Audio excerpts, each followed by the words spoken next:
নতুন কোন ভবন উদ্বোধন করতে তারা গেছে, এভাবে হয় না। কাউকে কপি করবেন, কপি করারও যোগ্যতা আপনাদের নেই, আপনারা পারেন নাই। আজকে বাংলাদেশের খাল কাটতে হবে না আপনাদের, শুধুমাত্র এই ফারাক্কার পানির ন্যায্য হিস্সা নিয়ে আসেন, শুধুমাত্র তিস্তা পানির ন্যায্য হিস্সা নিয়ে আসেন। আমাদের এই যে ফেনী নদীর পানি, আমাদের যে ন্যায্য হিস্সা, এটাকে নিশ্চিত করেন। আন্তঃনদী সংযোগের নামে যে বাঁধ দেওয়া হয়েছে, বিভিন্ন ক্যানেল নির্মাণ করা হয়েছে, এগুলোকে আমাদের দেশের স্বার্থে আমরা এই আমাদের যে ন্যায্য হিস্সা রয়েছে এটা যদি আমরা আদায় করতে পারি, তাহলে আমাদের খালগুলোতে আবার সেই স্রোত দ্বারা শুরু হবে, নদীগুলোতে আবার স্রোত দ্বারা শুরু হবে। আমাদের সেই নদীতে যদি আবার সেই পানি নিয়ে আসতে পারি, খালে যদি আমরা পানি নিয়ে আসতে পারি, তাহলে স্রোতের কারণেই কিন্তু অনেক জায়গাতে আমাদের নদীর পানির প্রবাহটা আমাদের বেড়ে যাবে, কৃষি কাজ করতে আমাদের সুবিধা হবে। সংগ্রামী বন্ধুরা আমার, আমাদের এই মূলাকে যদি শুট করে, আপনারা দেখছেন না যে পাশে পাশে আলু বিক্রি করে, আলু দিয়ে সুন্দর সুন্দর চিপস বানাইছে না? এই মূলাকে যদি আপনি যদি শুট করা যায়, এটাকে যদি শুকানো যায়, পানিটা যদি ফেলে দেওয়া যায়, এই মূলা দিয়ে অনেক বড় একটা শিল্প হতে পারে। আমি মূলা নিয়ে বক্তব্য দিলে আধা ঘন্টা দিতে পারবো। মূলার ঔষধি গুণ এত বেশি, অসংখ্য ঔষধি গুণ রয়েছে। কিডনি রোগের অন্যতম ঔষধ হচ্ছে মূলা। আপনি যে পাকস্থলীর জন্য খুবই উপকারী, আপনি সেখানে ভিটামিন সি আছে এবং ভিটামিন এ আছে, এরকম অসংখ্য খাদ্য পুষ্টিগুণ আছে সেখানে। আমরা এগুলো আমরা জানি না।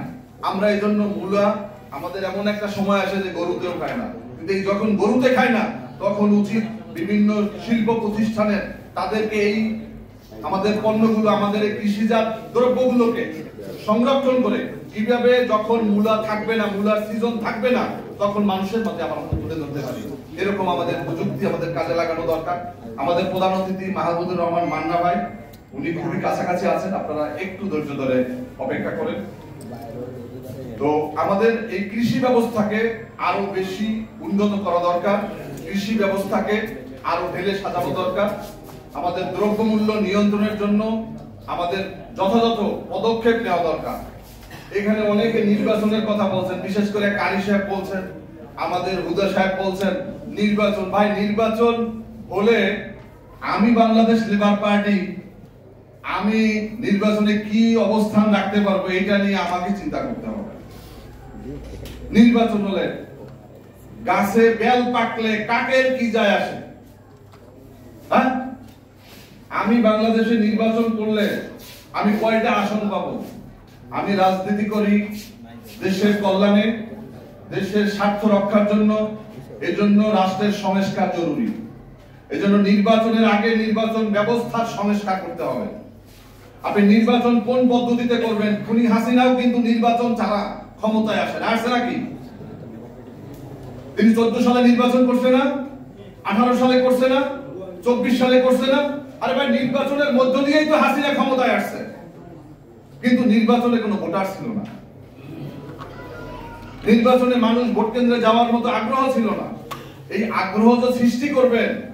এই নির্বাচন যদি কোটিপতির ক্লাব হয়, এই নির্বাচনে যদি হুন্ডা গুন্ডার নির্বাচন হয়, সেখানে আমি মুস্তাফিজুর রহমান ইরান গিয়ে কি করব?